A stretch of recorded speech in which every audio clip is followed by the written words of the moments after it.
Hello my dear students, welcome back my YouTube channel JSSB for physics, जिसमें आपके लिए मैं चैप्टर 3 इलेक्ट्रिक पोटेंशियल लेके आया हूँ। जैसा कि आपको पता है कि हम लोग इसका एक फर्स्ट पार्ट बना चुके हैं, जिसमें ऑब्जेक्टिव 1 से लेकर 9 तक नहीं 12 तक सॉल्व किए थे हम लोगों ने। जो शेष बचे थे वो आज सॉल्व करेंगे। और इस वीडियो में आपके लिए दो धुरंधर कॉन्सेप्ट लेके आया हूँ। धुरंधर क्यों बोल लीजिए यार, कुछ तो खासियत है। यदि पढ़ लिए तो लिख के दे रहा हूँ आपको कि 2 नंबर क्लियर हैं। आना है कुछ दिन से। देखो, गतिवश के मैंने पेपर भी देखी, इस चैप्टर से ऑब्जेक्टिव पूछे जा रहे हैं। शायद इसी कारण मेरी जो नेक्स्ट स्पेशली सबसे इसी से पहला पार्ट नंबर जो पहला था, उसमें मुझे जो 22 टाइम मिला है वो 251 मिनट मिला है। इसी वजह से आपको कह रहा हूँ पार्ट 2 जो है, इसमें मैं बाकी विकल्प जो बचे थे वो सब सॉल्व करा दूंगा। ठीक है। अब आपने कहा कि 2-3 नंबर के विकल्प 1 नंबर का था, 2-3 नंबर कैसे? इसको वेरी शॉर्ट में भी पूछ देता है, कभी कभी शॉर्ट में भी पूछ देता है। ठीक है, इसलिए आप चिंता मत करिएगा। 13 से लेके हम 22 तक सॉल्व करेंगे। ठीक है। इसमें पहला जो कॉन्सेप्ट हमारा इलेक्ट्रोस्टैटिक पोटेंशियल एनर्जी। अब तक मैं जो कुछ बोला उसे आप निगलेक्ट करके पढ़ाई पर ध्यान दीजिएगा। ठीक है। कोई गलत बोल गया उसके लिए माफी, आप ध्यान दीजिए। ठीक है। देखना, जो टॉपिक है वो है इलेक्ट्रोस्टैटिक पोटेंशियल एनर्जी। आपको पता होना चाहिए हम पढ़ने क्या जा रहे हैं। ये नहीं सीधे आया मैंने पढ़ना चालू कर दिया यार, ये देखो इसके में ये करते इसमें ये करते हैं, ये बेकार है। आपको पता हम क्या पढ़ने जा रहे हैं? इलेक्ट्रोस्टैटिक पोटेंशियल एनर्जी पढ़ने जा रहे हैं। ये क्यों पढ़ा रहे हो यार? आप देखना, आप जिसने ये पढ़ लिया, आगे आने वाले 2 ऑब्जेक्टिव मैं आपको दूंगा, आप दोनों कर दोगे। वादा है मेरा। चलो देखते हैं। ये छोटी छोटी चीजें आप पढ़ा करिएगा यार, ये फालतू नहीं लिख के देता यार। राइटर होगा, उसने कुछ तो लिखा होगा यार, उसके पास कुछ तो दिमाग है। PhD कर बैठा है आदमी, वो उसने लिखा आपके लिए। क्या पागल था क्या? उसने 10 पेज के जो हमारा चैप्टर होता उसमें इस चैप्टर को शामिल किया है, आपने इसे पढ़ा ही नहीं। आप ध्यान से पढ़िएगा, मैं पढ़ा रहा हूं आपको। यदि आवेश विपरीत प्रकार के हैं तो वे एक दूसरे को आकर्षित करते हैं। आपको पता है एक विपरीत प्रकार के जो आवेश हैं, पॉजिटिव है नेगेटिव है, विपरीत प्रकार के आवेश है वे एक दूसरे को क्या करेंगे? आकर्षित करेंगे। इनके बीच जो फोर्स लगेगा बोलेगा आकर्षित करते हैं। आपको पता है। ठीक है, इतना याद रखिएगा। इस दिशा में परस्पर समीप लाने में निकाय की जो स्थिर ऊर्जा वो घटती है। इस दिशा में यदि इन दोनों को परस्पर समीप लेके आए तो निकाय की जो स्थिर ऊर्जा है वो घटेगी, सर दूर ले जाने पर बढ़ती है। कोई दिक्कत नहीं? दिक्कत होनी चाहिए। क्या आपको याद करना है इस लाइन को? आपको तो पता, आपको इतना तो पता है, मैं चैप्टर 1 में आपको पढ़ाया ना कि यदि आवेश विपरीत प्रकार के हैं तो एक दूसरे को आकर्षित करते हैं। इस दिशा में यदि हमें समीप लाएं, आपको इतना पता है, भी बताएगा यदि आवेश विपरीत प्रकार के तो आकर्षित करेंगे। हाँ पता है। फिर मैं क्या कह रहा हूं, यदि में समीप लाएं तो निकाय ऊर्जा घटती है, यदि दूर ले जाएं तो बढ़ती है। इतनी बात आप अलग से याद कर लीजिएगा। यदि उन्हें समीप लाएं तो जो वहां स्थिर ऊर्जा है वो घटेगी, यदि दूर ले जाएं तो जो वहां स्थिर ऊर्जा है समीप लाए तो घटी, दूर ले गए तो बढ़ी। कोई नई बात है? कोई नई बात सीखी आपने? बताओ ना। यदि आवेश विपरीत प्रकार के हैं तो वे एक दूसरे को आकर्षित करेंगे, कोई नई बात तो नहीं है आपके लिए। और दूर ले जा रहे हैं, उन्हें निकाय की स्थिर ऊर्जा परस्पर समीप लाए तो स्थिर ऊर्जा घटती है, अरे दूर ले जाए तो बढ़ती है। कोई नया चीज पर ध्यान रखना। यदि आवेश समान प्रकार के हो, कोई स्टूडेंट होगा वो कह रहा होगा यदि आवेश समान प्रकार के हो तब क्या करेंगे? उसके लिए भी मेरे लिए एक आया, आपके लिए देखो क्या, आज के लिए देखो मैंने दिया है। यदि आवेश समान प्रकार के हो, यदि जो हमारा चार्ज है वो पॉजिटिव मान लीजिए, पॉजिटिव मान लीजिए, अरे पॉजिटिव पॉजिटिव हम निगेटिव निगेटिव मान लीजिएगा यार। कोई गारंटी क्या? आप जो कहेंगे वो आपके लिए मान देंगे। ठीक है, तो कोई अच्छा आप कोई भी आप चार्ज मान लेना। ठीक है, चलो जो आप मानना वो मान लेना। ठीक है। यदि दोनों आवेश समान प्रकार के हैं तो वे एक दूसरे को प्रतिकर्षित करेंगे। विपरीत चार्ज आकर्षित कर रहे थे, समान चार्ज प्रतिकर्षित कर रहे थे। मेरी बात को आप ध्यान से समझना, मैं कहना क्या चाह रहा हूं। यदि 2 आवेश समान प्रकार के हैं तो वे एक दूसरे को प्रतिकर्षित करेंगे, और विपरीत प्रकार के हैं तो आकर्षित करेंगे। आप इसे जैसे भी समझ सकते हैं उसे समझिएगा। मॉडर्न जमाना है, आप लोग मॉडर्न जम पर निकाल लेते हो यार। मैं भी मॉडर्न, आप भी मॉडर्न, ऐसे ऐसे एग्जाम्पल निकाल लेते हो कि आपके लिए समझना तो कोई चीज खाली वो ऐसा रहेगा। तो उन्हें समीप लाने में प्रतिकर्षण बल के विरुद्ध कार्य करना पड़ेगा। अब आप सुनिएगा, ये दोनों आवेश समान प्रकार के हैं तो वे दूर भाग रहे थे, ये समान प्रकार के थे, अब वे समान प्रकार को प्रतिकर्षित करके वे दूर भाग रहे हैं। अब उन्हें हम समीप ला रहे हैं तो मतलब कार्य हमारा ऐसे हो रहा है, अब उन्हें हम ऐसे पास ला रहे हैं तो हमें इसके बल के विरुद्ध कार्य करना पड़ेगा। वही कह रहा है, उन्हें एक दूसरे के समीप लाने पर प्रतिकर्षण बल के विरुद्ध कार्य करना पड़ेगा। तो क्या होगा, हमारी जो निकाय की जो स्थिर ऊर्जा है वो बढ़ती है। तो क्या होता है, तो जो हमारी निकाय की स्थिर ऊर्जा है वो बढ़ती है। कुछ कठिन बात नहीं है। उसने कहा यदि दोनों आवेश समान प्रकार के हैं तो वे एक दूसरे को प्रतिकर्षित करते हैं, और जब इन्हें समीप लाएं तो प्रतिकर्षण बल के विरुद्ध कार्य करना पड़ेगा यार। दो चुम्बक समान प्रकार की दूर भागती हैं, यदि हम उन्हें तीर लाते हैं तो हमें प्रतिकर्षण बल के विरुद्ध कार्य करना पड़ता है, जिससे निकाय की स्थिर ऊर्जा वो बढ़ती है। ओके, दोनों समझ लिया आपने। जब आवेश विपरीत प्रकार के होते हैं तब उन्हें एक दूसरे आकर्षित करेंगे और समीप लाएंगे तो हमारा क्या होगा, घटती है, और दूर ले जाए तो बढ़ती है। ये बहुत याद रखना, घटती बढ़ती। मैं भी भ्रम में हो जाता हूँ, मैं इस पे बहुत स्टडी की, तब आपके 2 पॉइंट डी छांटे कहीं से मिल गए तो कैसे समझाऊं आपको। समझाना है कि बात साहब तो भैया मैंने आपको बता दिया। यदि आवेश समान प्रकार के तो वे एक दूसरे को प्रतिकर्षित करते हैं, तब उन्हें एक दूसरे के समीप लाने में प्रतिकर्षण के विरुद्ध कार्य करना पड़ता है, निकाय की स्थिर ऊर्जा बढ़ती है।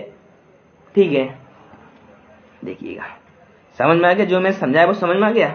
इसे करिएगा, यदि एक धन आवेश कोई भी धनावेश मान लीजिए, धनावेश है, धनावेश को निम्न विभव के उच्च विभव तक क्षेत्र में ले जाया जाए तो वैद्युत स्थिर ऊर्जा क्या होगी। एक धनावेश है, पक्का जो दूसरा चार्ज होगा वो पक्का अलग तरीका का होगा।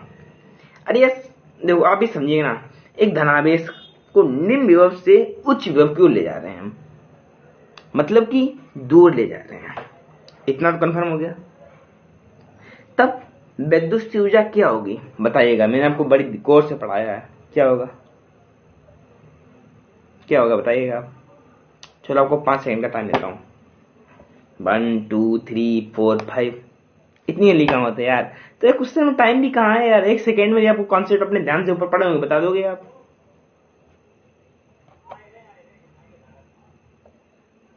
देखो पहली बात, आपको यहाँ भ्रम में पड़े हुए कि आवेश समान प्रकार के विपरीत प्रकार के हैं, भ्रम में पड़े हुए आवेश विपरीत प्रकार के हैं।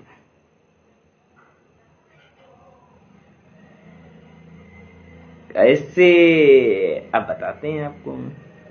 देखो, एक धन आवेश को निम्न से उच्च विभव की क्षेत्र को ले जा रहा है तो वैद्युत ऊर्जा क्या होगी, बढ़ती है, जैसा कि मैंने आपको इनमें बताया है। ठीक है, इसमें बताया है, और इसका भी मैं एग्जांपल देता हूँ, इसका भी एग्जांपल दिया है आपको। एक ये भी देखिएगा, एक इलेक्ट्रॉन को दूसरे इलेक्ट्रॉन की समीप लाने पर निकाय की वैद्युत ऊर्जा क्या होगी, ये बताइएगा। पहला बार जिसका सही हो गया उसके धन्यवाद। देखो, एक इलेक्ट्रॉन को दूसरे इलेक्ट्रॉन के समीप ला रहे हैं, इलेक्ट्रॉन पर भी इस पर भी समान चार्ज हो गया। अब यार अधिक समीप ला रहे हैं, मैंने आपके बताया था आपको कि समीप लाने में जो वैद्युत ऊर्जा है वो क्या होगी, बढ़ेगी। यार एक प्रतिकर्षित एक आकर्षित है यार, क्या बड़ी बात है इसमें, बताइए ना आप। क्यों, क्या नहीं समझ में आपको आ रहा है।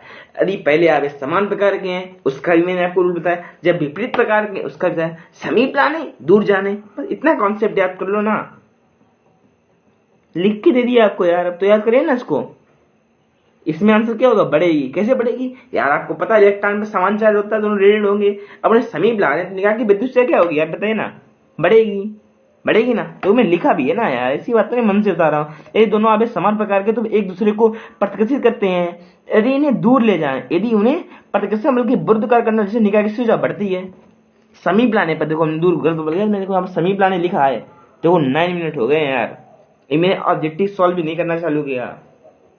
100% वीडियो की लेंथ बड़ी होगी, जिससे मुझे घाटा हो जाएगा। देखना आज 1.5 GB का चुना लगेगा, देखना आप लोग।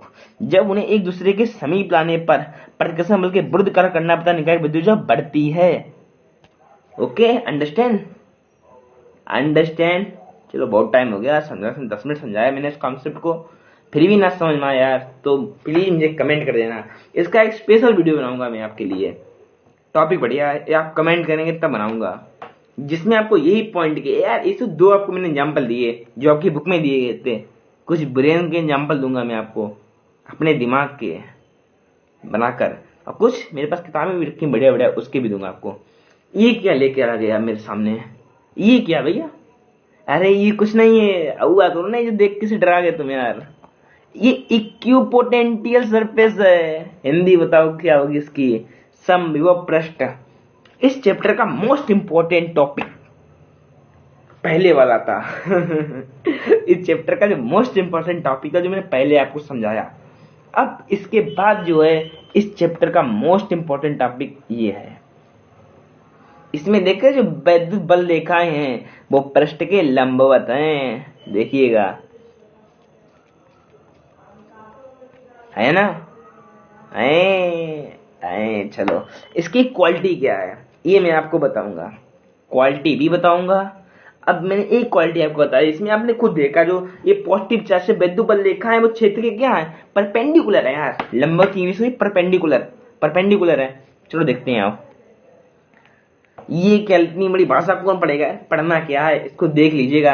या तो विकल्प में उसने दे दिया, उसने कहा निम्न में से, अब इसको ध्यान से पढ़ना, मुझसे भी गलती हुई थी, निम्नलिखित में से कौन सा तत्व समविभव पृष्ठ के लिए सत्य नहीं है? मैंने क्या सत्य होगा, तो मैं पॉइंट नंबर 3 सबको पता है कि वैद्युत बल रेखा लंबवत होती है, तुरंत इसको मैंने टिक कर दिया, पता चला मुझे क्या सत्य नहीं है। फिर सोचा मैंने आपको कैसे समझाऊं यार, तो इतना बड़ा टॉपिक लेके आना पड़ा। पढ़िएगा इसमें आप बातें देखना कौन कौन सी इंपॉर्टेंट है, वो आपके लिए मैं अभी मार्क कर दूंगा। किसी वैद्युत क्षेत्र में खींचा गया वह पृष्ठ जिस पर स्थित सभी वैद्युत बल रेखा है, इसकी डिफिनेशन पूछ देता है, ठीक है, इंपॉर्टेंट है। या फिर आप इसके देखो, समविभव पृष्ठ में दो बिंदुओं के बीच वैद्युत विभवांतर शून्य होता है, इसको आप याद कर लेना। अब ये पॉइंट आपको देगा, उसमें देखना अभी है। अतः किसी आवेश को समविभव पृष्ठ के एक बिंदु से दूसरे बिंदु ले जाने में कोई कार्य नहीं पड़ना पड़ता है। अतः यह भी संभव है कि वैद्युत आवेश को वैद्युत क्षेत्र के लंबवत ले जाया जाता है। समविभव पृष्ठ पर प्रत्येक बिंदु वैद्युत, जो मैंने आपसे कहा था वही बात लिखी है, इसे आप पढ़ दो ध्यान से। हम तो पढ़ चुके हैं, आप पढ़ लीजिएगा। तो मैं आपसे क्वेश्चन पूछूंगा, समझा तो दिया कि समविभव पृष्ठ क्या पृष्ठ होता है जिसपे जो वैद्युत बल रेखाएं होती है परपेंडिकुलर होती हैं। कभी कभी ये भी क्वेश्चन पूछता है कि दो समविभव पृष्ठ एक दूसरे को काट नहीं सकते, देखना आपकी बुक में दिया गया है। फिलहाल अभी इस पर आइएगा, टॉपिक से हटके चला जाऊंगा, फिर वीडियो की लेंथ लंबी हो जाएगी। पता है कि 1.5 GB मिलती है, आपको भी पता है, मुझे भी पता है, और फालतू में भी चूना लग जाएगा। चूना क्या लगेगा, ये चूना क्या होता है, सॉरी माफ करना, ठीक है। पढ़ाई करिएगा कि इस कॉन्सेप्ट को पहले पूरा पढ़िएगा, आप लोग ध्यान से पढ़िएगा। पढ़ लिया? पीछे तो देख लीजिएगा, थोड़ा फोन गिर गया मेरा, चलो सही कर देता हूँ इसको, ठीक है। इस कॉन्सेप्ट को देख लीजिएगा, है वैद्युत बल रेखा लंबवत किन्हीं दो बिंदुओं के बीच, क्या जो आपने पढ़ा होगा, कार्य शून्य होता है समविभव पृष्ठ में। अब देखिएगा, मैंने कुछ आपको रीजन नहीं बताया, इस वैद्युत बल रेखा इसके लंबवत होती ही क्यों है, ये जो कार्य होता है शून्य होता ही क्यों, इसका मैंने रीजन नहीं बताया। रीजन बताने बैठ गया तो जानते होगे क्या होगा, वीडियो की लेंथ लंबी होगी तो घाटा में होगा, ठीक है। चलो ठीक है, निम्नलिखित में से कौन सा तत्व समविभव पृष्ठ के सत्य नहीं है, आप मुझे कमेंट करके बताइएगा। मैंने आपको प्रूफ सहित पूरी भाषा सहित आपको मैं लिख के दे दिया, बताइएगा। आपने ए वाला देखा पृष्ठ पे, अरे ये तो सही है यार, ये भी बात सही है, ये भी बात सही है। उसने पूछा कि तब सही नहीं है या तीनों बात सही है, अब मैंने चौथा छुपा लिया आपसे, अर्थात ये बात गलत है। ये जो बात है वो क्या है, अरे यार टच भी नहीं हो रहा, देखो लो, ये बात गलत है, अर्थात हमारा आंसर ये सही हुआ। उसने समविभव पृष्ठ के लिए नहीं पूछा था, अर्थात जो नहीं है वो होगा। ये तीनों सत्य हैं, ये तो सत्य तो नहीं पूछे, सत्य नहीं है, ये गलत बात लिखी है। कि समविभव पृष्ठ हमेशा गोलाकार नहीं होता है, जैसे कि मैंने भी आपको गोलाकार फिगर बनाकर दे दिया था ऊपर, देखो ये गोलाकार, पर गारंटी नहीं गोलाकार हो जाए। कहीं ऋग्वेद सामवेद में नहीं लिखा कि गोलाकार है, किसी ने इसको प्रूव नहीं दिया कि गोलाकार है, ये कैसा भी आप बना सकते हो। गॉसियन कुछ भी 2009 में पूछा, ओके। अब देखते हैं, अब हमारे ऑब्जेक्टिव चालू हुए हैं। देखो अभी तक मैंने आपको 3 ऑब्जेक्टिव बताए, तीनों मोस्ट इंपॉर्टेंट है। जो 2 कॉन्सेप्ट आपको बताए हैं वो भी मोस्ट इंपॉर्टेंट है इस चैप्टर में। यार इम्पोर्टेंट पूरी किताब है, मैं बताने बढ़ जाऊँ इम्पोर्टेंट। अरे इम्पोर्टेंट को पढ़ोगे तब भी आपको 6 महीने पर लग जाएंगे पढ़ने में, हमें मिलते हैं 12 महीने। समझ गए मैं कहना क्या चाह रहा हूँ? तो इम्पोर्टेंट के चक्कर में देखिए मैं बता देता हूँ कि लोग कहते हैं आप पढ़ा देते जाते हैं, इम्पोर्टेंट बताते ही नहीं कुछ हो। इसलिए आपको ये थोड़ी ज्यादा मेहनत करनी पड़ती है, पेपर देखने पड़ते हैं, क्योंकि मैं इतना एक्सपीरियंस होल्डर भी नहीं हूँ कि आपको पूरा पेपर बता दूं। फिर भी कोशिश करता हूँ, आपको बुक में देखता हूँ, पेपर देखता हूँ आए हैं, क्या चीज इंपॉर्टेंट है वो आपको देने की कोशिश करता हूँ। फिलहाल अभी मैं चैप्टर बाय चैप्टर चल रहा हूँ। उम्मीद करता हूँ कि फर्स्ट पेपर जल्द जल्द खत्म हो जाएगा हम लोगों का, सेकंड पेपर जितना जल्दी पड़ जाएगा उतना फायदा होगा। ठीक है, तो एक समान विद्युत क्षेत्र में 3 कूलाम के आवेश पर 3000 न्यूटन बल लगता है। विद्युत क्षेत्र में 1 सेंटीमीटर दूर स्थित बिंदु के बीच विभवांतर क्या होगा? आप लगाइएगा मुझको। ये कॉन्सेप्ट में पहले पार्ट में बता चुका हूँ, जिसने ध्यान से देखा होगा उसे लगा देगा तुरंत। अब लगाइए ना इसको, क्या दिक्कत है इसमें? लगाइएगा, आंसर मुझे बताइएगा, कमेंट करिएगा, बताइएगा। यार विभवांतर पूछा, इसमें भी आप सोचने पड़ेगा क्या करूं। देखो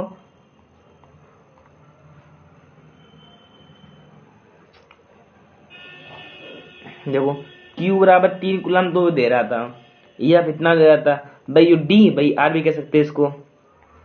क्या मैंने किया यार? कुछ किया? E बराबर E का मान निकालना था। क्या निकालना था? E का मान निकाला है। B बराबर E पान D फार्मूला है, मोस्ट इंपॉर्टेंट बता रहा इस चैप्टर के लिए।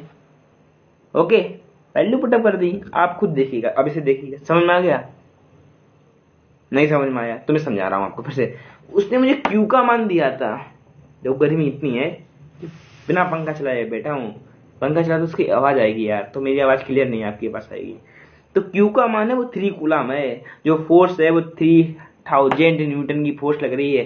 जो डिस्टेंस है उसी को रेडियस भी कर सकते हो आप, 1 सेंटीमीटर, जिसे मैं 10⁻²मीटर में कन्वर्ट कर लिया। B का मान पूछ रहा था, आपने फार्मूला पढ़ा होगा EB में, E बराबर B/D पढ़ा है, तो मैंने उसी से आपको E का मान निकाल लिया। विद्युत क्षेत्र की तीव्रता E बराबर F/Q होता है, तो E बराबर F/Q से हम इसका मान निकाल के इसमें पुटअप कर दिया यार। E का मान आ गया यार, E का मान रखा E बराबर B/D, हल कर दिया यार। D बराबर ED हो गया, कोई नई बात है।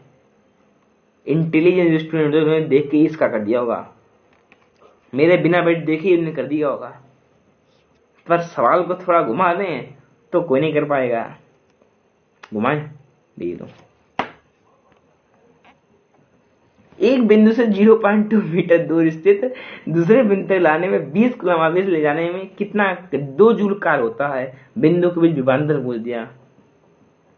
इसका आंसर भी मुझे याद है, देखो इसका आंसर इतना आएगा, लगा के देखो आप लोग। मैं सॉल्व कर चुका हूं इसको, तो सॉल्व कर चुका, मुझे समझाओ ना। आप लोग कोशिश तो करो पहले, फिर समझाऊंगा ना। समझाने के लिए तो बैठा हूं आपके लिए, ये क्लास आपको क्यों दे रहा हूं? समझाने के लिए। मैं तो समझ चुका हूं उनको, सोचा आपको भी समझा दूं। बहुत से स्टूडेंट जो कोचिंग नहीं जा पाते हैं यार, कोचिंग में एफर्ट नहीं कर पाते हैं, फिर भी मैं आपके लिए, आप कोचिंग कोई आवश्यकता नहीं है यार। मेरे यहाँ तो कोचिंग कैसी मारा मारी होती है, क्या बताऊं आपको। बहुत बच्चा कोचिंग करता है, स्कूल कुछ नहीं, स्कूल वाले पढ़ाते ही नहीं मन से, रियलिटी बता रहा हूँ आपको, वो भी कोचिंग। तो उसी के लिए ये वीडियो। स्कूल में थ्योरी तो पढ़ा दी जाती है, जैसा भी स्कूल थ्योरी सब पढ़ा देता है, अब हम लोग पढ़ ही सकते हैं। दिक्कत कहाँ होती है? न्यूमेरिकल और उसके ऑब्जेक्टिव में। ऑब्जेक्टिव कोई सॉल्व नहीं करता टीचर, हमने आज तक देखिए यहाँ पर अभी मेरी तरफ जो है वो सब न्यूमेरिकल लगवाते हैं, थ्योरी पढ़ाते हैं। मैं आपको ऑब्जेक्टिव सॉल्व कर दे रहा हूँ, न्यूमेरिकल पूरी लगवा रहा हूँ। दिक्कत इस बात की, किस लिए कोचिंग करोगे? कॉन्सेप्ट भी आपको बता रहा हूँ जो इंपॉर्टेंट है, किस लिए कोचिंग करोगे बताओ आप? रुपए बचाओ और चैनल को शेयर और सब्सक्राइब करो, सो तो करोगे नहीं, कोचिंग जाओगे। सवाल लग गया? बहुत बातें हो गई। तो कैसे लगाया? देखो डी बराबर दे रहा था QW, बी बराबर W/Q, सूत्र लगा देना बेद बेब का यार। बी बराबर W/Q, कोई नहीं किया ना? 2/0 कर लिया होगा आपने। देखिएगा, वायु में 1 सेंटीमीटर दूरी पर रखे प्रत्येक 1 माइक्रोकूलम के 2 धनात्मक बिंदुओं पर निकाय की वैद्युत ऊर्जा। फार्मूला पढ़ा आपने? U बराबर हाफ Q1 Q2 अपन R, हाफ नहीं होता, U बराबर 1/4π/0 इंटू Q1 Q2 R होता है। R स्क्वायर भी नहीं होता है, चक्कर में बैठे हो, आपको फार्मूला लिख के बता रहा हूं आपको। U बराबर होता है 1/4πε0 Q1 Q2/R होता है। यह आधा कि साधे में R स्क्वायर तो आप भी लगा दो, कभी करना, क्योंकि आप JSP पर फिजिक्स यूट्यूब चैनल पर स्टडी करते हो तो कुछ नया आपके अंदर माइंड में अब उसने लगाओ कैसे, डिस्टेंस दे दी उसने, प्रत्येक 1 माइक्रोकूलम उसने दे दिया है, 1 micro into 10 1 into 10 power minus 6 धनात्मक दे दिया। यू बराबर निकाल लो यार, मान पटअप करो, Q1 Q2 का मान दे रहा है आपको, आर का मान दे रहा है। 1 सेंटीमीटर को आप उसमें मीटर में कर रहे हैं 10 पावर माइनस 2 में, डाल करो उसको, शायद 0.9 आएगा। देखो उसका सोल्यूशन भी देखो, 0.9 ही नहीं, पहला भी देखिएगा। दो बिंदु आवेश थे, डिस्टेंस इतनी थी, इतना इतना, आर बराबर डी बराबर Q1 Q2 इतना, तो मान पटअप करना है इस फॉर्मूले में, देखो 0.9 है क्या। अब आपके मन में बात आ रही होगी यार, सवाल बस ऐसे ही बता देते हो, लगा देते, लगा समझा नहीं थे ध्यान से यार, वीडियो की लेंथ ना लंबी, इसलिए मैं थोड़ा आज जल्दी कर रहा हूँ, शुरुआत में ज़्यादा टाइम दे दिया आपको थोड़ा, इसलिए जल्दी कर रहा हूँ, ठीक है। तो कोई दिक्कत है तो बताना मुझको, कोई दिक्कत इसमें तो नहीं होगी। मैंने क्या किया, बस फॉर्मूले में मान पुटअप कर दिया और कुछ नहीं किया, ठीक है। ये देखिएगा, दो समान धनावेशित बिंदु आवेश जिनमें प्रत्येक पर 1 माइक्रोकूलम आवेश है 1 मीटर दूरी पर वायु में रखे हैं, जिनकी वैद्युत ऊर्जा, या इसको तो मैं नहीं करवाऊंगा। क्यों नहीं करवाओगे यार, दो समान में प्रत्येक पर Q1 Q2 का मान फिर आपको दे दिया उसने 1 माइक्रोकूलम, उसने आपको आर भी दे रहा है 1 मीटर। अब U बराबर हाफ Q1 Q2 मान नहीं रख पाओगे, U बराबर half Q1 Q2 upon R रख लोगे। अब कुछ लोगों की शिकायतें मेरे पास आई हैं कि आप जो लिखते हो समझ नहीं आता मेरे, या जब मुझे नहीं समझ में आता जो मैं लिखता हूँ आपको कैसे आएगा यार इसीलिए तो आपके लिए, इसी के लिए तो आपके लिए मैं ये लिख के देता हूँ यार, यार यहाँ पर समझ लीजिएगा, मैं जो बोलता हूँ वो तो समझ में आता होगा ना, बस इसी में देखिएगा, इसी में समझ लीजिएगा जो मैं बोल रहा हूँ, जो यहाँ लिखता हूँ वही मैं लिख के समझाता हूँ, कुछ अलग स्पेशल नहीं लिखता हूँ, ठीक है। यार इस सवाल को आप प्रयास करिएगा स्वयं, कुछ नहीं है इसमें। देखो कभी कभी आपका आंसर आए यदि 1.6 10 की पावर माइनस का 19, तो आप भ्रमित मत होना, ये बोल्ट का मान होता है, पर आपका आंसर इतना आएगा सी। आपको कैसे पता सवाल घोटे हो गया, कुछ लोग कह रहे हैं सवाल घोटे हैं, ये तो ऐसा बात नहीं, सवाल को आप 2-3 बार लगाओगे आपको आंसर अपने आप याद हो जाएंगे। पहली बार मैं रिवीजन किया तब लगाया, दूसरी बार मैंने आपके लिए जब वीडियो बनाया तब अपनी तब इसको सॉल्व किया, तीसरी बार रिवीजन मत सॉल्व किया। 3 बार हो गया, अब आंसर नहीं याद हो गया, आप बताइए ना, मैं एक फार्मूले को 3 बार पढ़ूं याद नहीं होगा, घोट, इसलिए इसका मतलब घोट लिया सवाल यार, घोट का कोई सवाल नहीं यार, एक सवाल घोट लिया तो कितने सवाल घोटेगा यार फिजिक्स है यार, छोटी सी किताब तो नहीं छुप दिया जो उससे घोट लोग काम चल जाएगा। कक्षा 5 में किताब चलती संस्कृत याद है आपको, इतनी छोटी सी देववाणी, अरे घोट लेते थे, कुछ पल्ले हमने पढ़ती संस्कृत यार, छोड़ तेरे पल्ले ना पड़ी हो डावला गए थे इसका जीनियस का। देखिएगा 8 तथा 12 माइक्रोकूलम के 2 धनावेश, इंपॉर्टेंट सवाल पहले से कह देता हूँ, इंपॉर्टेंट जो सवाल इंपॉर्टेंट है वो कह रहा हूँ, क्यों इसे सवाल लगाने में मुझे थोड़ा आनंद आया, तो आपके लिए इंपॉर्टेंट है।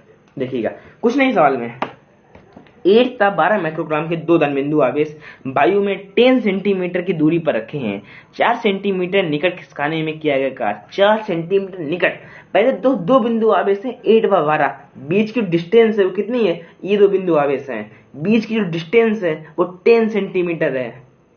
अब इसे हम यहां से यहां खिसका ले या इसको खिसका लो, हमने इस वाले को खिसका लिया, इसको यहां से यहां लाया, तो डिस्टेंस कितनी बची यहां पर, ये 4 सेंटीमीटर खिसकाया, 6 बची, 6 बची, इंग्लिश मीडियम वाले 6 बची, यहां से यहां लाया। अब क्या पूछ रहा है कि कार पूछ रहा W, देखो ये देखिए चित्र भाई है जो समझाया, 12 8 डिस्टेंस 10 खिसका के यहां लाया, ये 8 माइक्रोकूलम को, ये 8 इसको खिसका के यहां लाया, 6 बची, ये 4 सेंटीमीटर लाया था, खुश किया। तो जो हमारा जो वर्क डन हुआ, जो उसने कार्य पूछा था वो चेंज इन पोटेंशियल एनर्जी, जो वर्क डन हुआ वो हमारा पोटेंशियल एनर्जी में चेंज हो जाएगा ना यार, तो क्या होता है K Q1 Q2 by R, तो यार R को अब उसने पहले 10 दी, उसने 4 सेंटीमीटर खिसकाया, तो R जो होगी डेल्टा R बदल जाएगी यार, तो 1/R2 माइनस का 1/R1 जो मैंने किया है, क्या किया इसका मान रख दिया। अब मैंने कुछ अलग से नहीं किया, इसे ध्यान से समझना और इसे समझना, ठीक है। इसका मान ये होता है, इसका इसका इसका 10 पर माइनस 12 क्यों कर दिया, इसका माइनस 6 10 पर माइनस 12, R2 का R1 का 10 पर माइनस 2 को मैंने कॉमन ले लिया, यहीं पर कॉमन ले लिया था, नीचे ले लिया था और उसके ऊपर लाकर सॉल्व कर दिए थे, ठीक है। तो 288/5 × 10 पर माइनस में इसका भाग दिया था इतना, इसका चाहिए ओके। आप कैलकुलेशन स्वयं किया करिएगा, मेरी कैलकुलेशन थोड़ा सा शॉर्ट कर देता हूँ तो आपको समझ में नहीं आ सकती है, आप कैलकुलेशन स्वयं करिएगा। दिक्कत हो तो आप कैलकुलेटर का सहारा मत लीजिएगा, अपने ब्रेन का सहारा लीजिएगा। क्या आपने सोचा मैं ये कहूंगा? बिल्कुल यही कहूंगा यार। चलो ठीक है, ये देखिएगा 10 सेंटीमीटर भुजा वाले यार कुछ है नहीं, आपने पढ़ा जेएसपी फॉर फिजिक्स, लगा दोगे इसको। ये देखिएगा 10 10 10, यहाँ पर भी 10 माइक्रोकुलाम, यहाँ पर भी 10 माइक्रोकुलाम, यहाँ पर भी 10 माइक्रोकुलाम। पूछा है क्या ऐसी ऊर्जा, तो 3 में इंटू कर दो 1/4 pi epsilon not Q1 Q2 by R। फिर क्या लिख दिया यार, ना समझो, आगे देखो। आज यार क्या बताऊं आपको। 10 10, एक तो मोबाइल मूविंग कर रहा है, अपने आप मूविंग कर रहा है। 10 10 10, क्या 10 10 कर रहे हो, समझो यार थोड़ा, मुझे भी यार एनर्जी एनर्जी। आप देखो समझाएं आपको, थोड़ी मांग भी संभाल लें यार, पता नहीं कौन कौन वीडियो देखता होगा। ऐसी कुछ नहीं, ठीक है। देखो इसकी जो डिस्टेंस थी भुजा की 10 सेंटीमीटर है, 10 सेंटीमीटर 10 सेंटीमीटर, आवेश 10 माइक्रोकुलाम 10 माइक्रोकुलाम 10 माइक्रोकुलाम। उसने प्रत्येक पर पूछा था वैद्युत ऊर्जा, एक पर निकाल लो और उसमें मल्टीप्लाई 3 का कर देना आप। अरे देखो आवेश दूरी वही समान है ना यार, जो इस पे वैद्युत ऊर्जा भाई इस पे होगी, भाई इस पे होगी, कैसे होगी, कैसे होगी, 10 10 भाई दूरी भाई माप यार।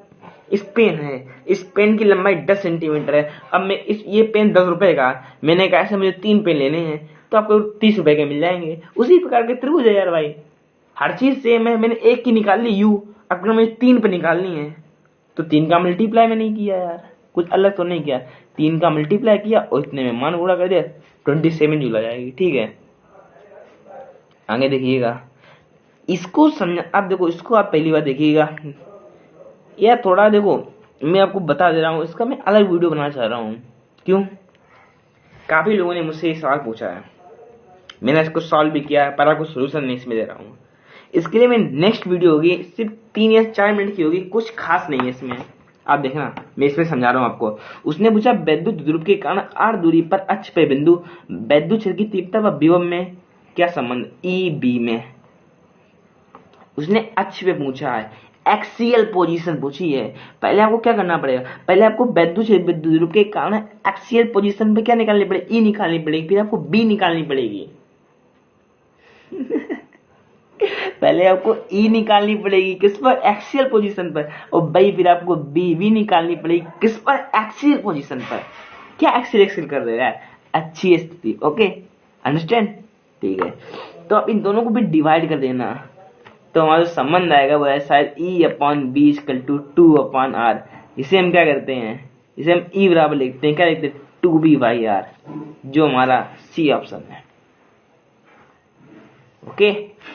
यदि आपको ना समझ में आया हो तो हमारा नेक्स्ट वीडियो इसी पे आएगा। मच्छर बहुत है, ठीक है। तो E बराबर 2B/R हमारा नेक्स्ट लेक्चर इसी पे आएगा, और इस डेरिवेशन को मैं वहां पर अच्छी तरीके से समझाऊंगा, इसका यूज बताऊंगा, इससे संबंधित न्यूमेरिकल भी कराऊंगा, जबकि इसका कोई यूज नहीं है यार। पूछा है लोगों ने यार, बहुत लोगों ने पूछा यार, टीचर भी पूछ देते कैसे कर लिया आपने, कैसे निकाला, कुछ नहीं निकाला मैंने एक्सियल पे ई निकाला, एक्सियल पे बी निकाला, दोनों का रेशियो करके डिवाइड कर दिया, और हमारा ये आ गया सामने, ई बराबर 2B/R। अब ये बताओ वीडियो कैसी लगी, यदि वीडियो आपको अच्छी लगी प्लीज कमेंट करना आप, ओके। आज मैं आपसे खुल के बात करी, आपसे एक फ्रेंड की तरह, ठीक है। तो यदि वीडियो अच्छी लगे तो लाइक और कमेंट और शेयर और सब्सक्राइब प्लीज भाई कर देना, ठीक है। वो आगे है कुछ नहीं, इसलिए इसी पे से खोला हूँ, ठीक है। तो आपसे बस यही विनती है कि आप प्लीज चैनल को शेयर एंड सब्सक्राइब कर दीजिएगा, और हमारी टीम को जल्दी से जल्दी बड़ा करिएगा यार। अभी जो हमारी यूनिटी है वो भी मुश्किल से होगी यार, जान नहीं है यार भाई, मिनिमम 200 सब्सक्राइबर है मेरे। अभी डेढ़ मंथ हुआ, ज़्यादा मंथ भी नहीं हुआ है, फिर भी यदि आप लोगों का सपोर्ट रहा, क्योंकि स्टूडेंट ताकत बहुत बड़ी ताकत है। स्टूडेंट चाहे तो ये पॉलिटिशियन जो है, जो बनते राजनेता, वो सब ढेर, पुलिस सब ढेर, स्टूडेंट एक पावर, अपने आप में पावर होती है। यदि आप चाहो तो हमारे चैनल को इतना शेयर कर सकते हो, एक दिन में सब्सक्राइब हमारे 400 पहुंचा सकते हो। पर मैं आपसे ये नहीं कह रहा हूँ कि आप वो करिएगा, आप इसको बस शेयर कर दीजिएगा और सब्सक्राइब, और प्लीज ये बताना कमेंट में वीडियो कैसी लगी, ठीक है, ओके, ठीक है, बाय।